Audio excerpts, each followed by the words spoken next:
on Bells Road in Wellfleet. We thought this was a paved road from a campground to the beach. Turns out it's a path through. Mostly sandy, a lot of pine needles, very little hard sand, hard ground. Pack. So very difficult to traverse with feet, let alone A vehicle or a bike. bicycles. Just but- did a Sasquatch call. No response. Here Did a in the tree knock as well, although it was mild because the branch broke, but nothing.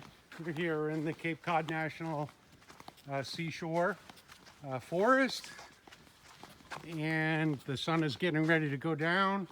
And what was that? Did you hear that?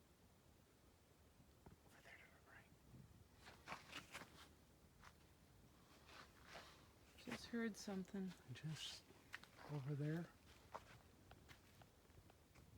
It's pretty dense around here.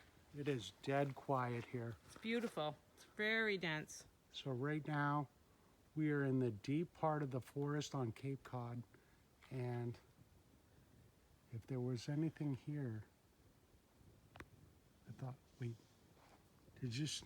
Mm-mm.